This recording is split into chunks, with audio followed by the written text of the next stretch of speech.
कभी सोचा है कि सैलरी तो बढ़ती है, प्रमोशन भी मिलता है, लेकिन महीने के आखिर में बैंक अकाउंट को देखो तो वो वैसा का वैसा ही खाली रहता है। ये एक ऐसी पहेली है जो बहुत से लोगों को परेशान करती है। तो चलिए आज इसी सैलरी ट्रैप के राज को खोलते हैं। ये सवाल सुनकर लगता है ना कि अरे ये तो मेरी ही कहानी है। एक अच्छी खासी सैलरी हाइक मिलती है पर वो पैसा सेविंग्स में कभी बदल ही नहीं पाता। तो क्या हम सच में ज्यादा खर्च करने लगते हैं या फिर इसके पीछे कोई और ही कहानी चल रही है? असल में ना ये सिर्फ डिसिप्लिन की कमी की बात नहीं है। इसके पीछे कुछ साइकोलॉजिकल ट्रैप्स हैं, कुछ ऐसे मनोवैज्ञानिक जाल जिनमें ज्यादातर लोग अनजाने में ही फंस जाते हैं। आइए देखते हैं कि ये कौन से जाल हैं जो हमारी सारी बढ़ी हुई सैलरी को निगल जाते हैं। तो चलिए शुरू करते हैं। सबसे पहला और सबसे आम जो जाल है उसे कहते हैं लाइफस्टाइल इन्फ्लेशन, मतलब जीवन शैली की महंगाई। देखिए, ये छोटे छोटे अपग्रेड्स देखने में कितने नॉर्मल लगते हैं ना।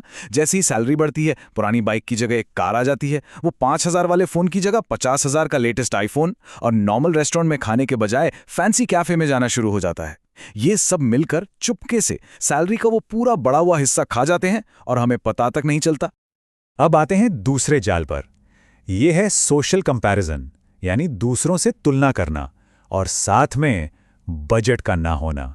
ये दोनों जब मिल जाते हैं ना, तो एक बहुत ही खतरनाक कॉम्बिनेशन तैयार होता है।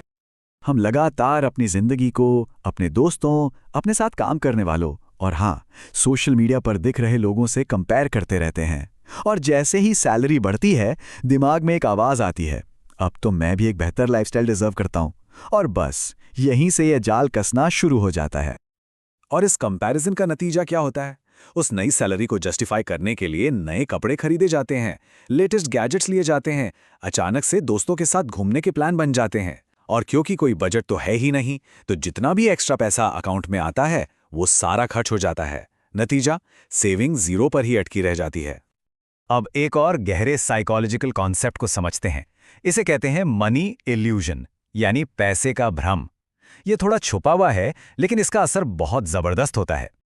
इसका सीधा सा मतलब यह है कि हम अक्सर महंगाई यानी इन्फ्लेशन को भूल जाते हैं। हमें लगता है कि हमारी इनकम बढ़ गई है, लेकिन हम ये हिसाब लगाना भूल जाते हैं कि उसी समय में हमारे रहने सहने का, चीज़ों का खर्चा भी तो बढ़ गया है। एक उदाहरण से समझते हैं। मान लीजिए किसी की सैलरी 50,000 से बढ़कर 70,000 हो गई। सुनने में लगता है वाह, पूरे 20,000 का जंप। लेकिन जब इसमें से महंगाई को हटाते हैं तो असल में जो खरीदने की ताकत है वो शायद सिर्फ 5 से 7,000 रुपए ही बढ़ी है। बाकी का बड़ा हिस्सा तो महंगाई ही खा गई। यही है मनी इल्यूजन। तो ठीक है, हमने प्रॉब्लम तो समझ ली, लेकिन अब सवाल यह है कि इस जाल से बाहर कैसे निकला जाए। तो आइए अब कुछ ऐसे पक्के नियम जानते हैं जो इस साइकिल को हमेशा के लिए तोड़ सकते हैं। यहां 3 बहुत ही पावरफुल नियम हैं। पहला, सैलरी बढ़ने पर अपने खर्चे नहीं, अपनी बचत का परसेंटेज बढ़ाएं। मतलब अगर पहले कोई अपनी सैलरी का 10% बचा रहा था, तो अब उसे 15% या 20% बचाने का टारगेट रखना चाहिए। ये छोटा सा बदलाव लंबे समय में बहुत बड़ा फर्क लाता है। दूसरा नियम, बचत को ऑटोमेट कर दीजिए। सेट कर दीजिए कि सैलरी अकाउंट में आते ही एक फिक्स्ड अमाउंट अपने आप कट कर इन्वेस्टमेंट या सेविंग्स अकाउंट में चला जाए। इससे पे और सेल्फ फर्स्ट कहते हैं। इससे पहले कि उस पैसे को खर्च करने का ख्याल भी आए, वो नजरों से दूर हो जाता है। विल पावर का खेल ही खत्म।